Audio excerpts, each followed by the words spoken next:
Olá, pessoal! Sejam bem-vindos, enfim, à nossa última aula mesmo sobre hipoteca. Formas de extinção da hipoteca. Essas formas de extinção, pessoal, elas estão previstas lá no 1499 do Código Civil. Mas eu quero deixar claro que o 1499 traz as hipóteses mais comuns. Mas existem outras formas de extinção da hipoteca que não estão aqui. Inclusive, eu vou citar três, acho que ao final, para que vocês vejam, né, que existem outras hipóteses de extinção da hipoteca. Primeira dessas formas, previstas em 1499, é pela extinção da obrigação. A gente lembra que hipoteca é uma obrigação acessória. Então, se extinguiu a principal, a ideia é que seja extinta a acessória também. Isso vem lá daquele princípio que tem mais de 2.500 anos, né? Que fala que o acessório normalmente segue a sorte do principal. Se o principal é extinto, normalmente o acessório também é. E aí chegamos na questão da hipoteca. Quando toda a obrigação principal é extinta, toda a hipoteca também é extinta. A gente tem que lembrar, né, quando é extinta na totalidade, porque se a obrigação principal for extinta em partes, a hipoteca continua, né? Ela não vai diminuindo não, ela continua íntegra. Mas se for extinta totalmente a obrigação principal, acabou a hipoteca. Não tem jeito de você ter uma hipoteca, uma fiança, se você não tem uma obrigação, né? Não tem muito sentido na história. Perecimento da coisa. A hipoteca, pessoal, está invariavelmente ligada a um objeto imóvel. Se o objeto for extinto, não resta outra alternativa senão a hipoteca ser extinta também. Eu tenho hipoteca sobre o imóvel. Tá, mas o imóvel não existe mais.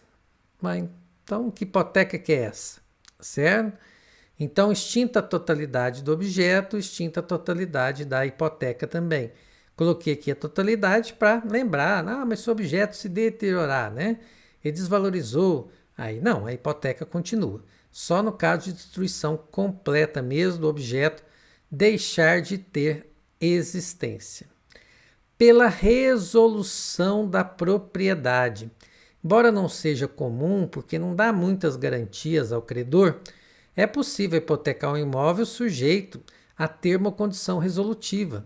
Termo que marca o fim dos efeitos do negócio jurídico, condição que marca o fim dos efeitos do negócio jurídico, né?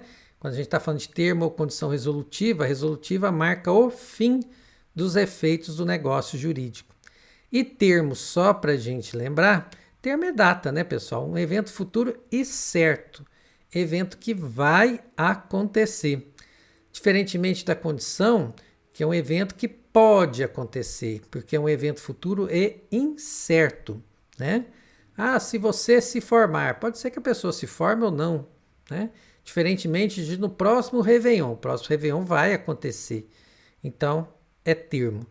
Então, se o credor aceitou um imóvel que estava sujeito a termo ou condição e implementaram-se, né, esse termo ou condição e a propriedade do devedor foi extinta, então, invariavelmente, vamos ter o fim da hipoteca também, certo? Porque aquela pessoa que podia dar hipoteca já não é mais o proprietário.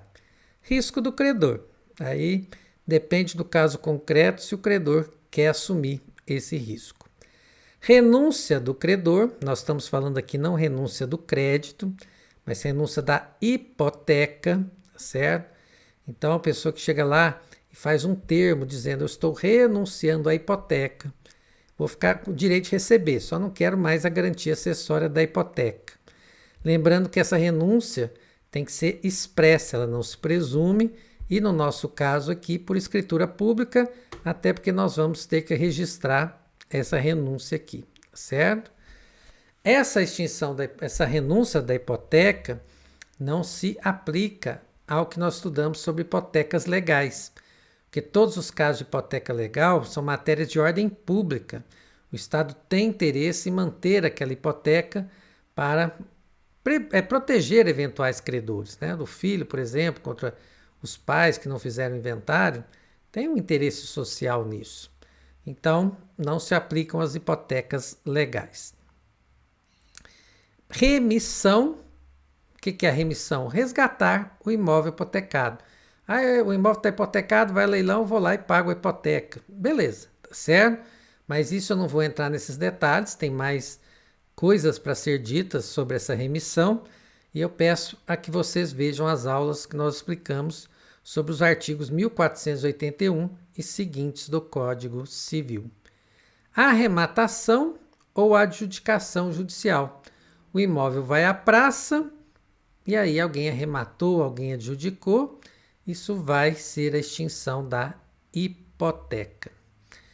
E só para a gente encerrar, não são as únicas hipóteses, eu tinha falado isso no começo dessa aula, e eu vou citar algumas figuras aqui que extinguem também a hipoteca.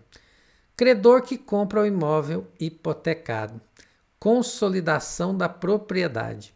Então, o credor que compra o imóvel hipotecado, como é que ele vai levar o imóvel dele mesmo à praça? Não tem jeito, né? Então, consolidação da propriedade. Segundo, anulação da hipoteca em virtude de fraude, principalmente fraude contra credores, sabe? Eu estou devendo a beça a vocês.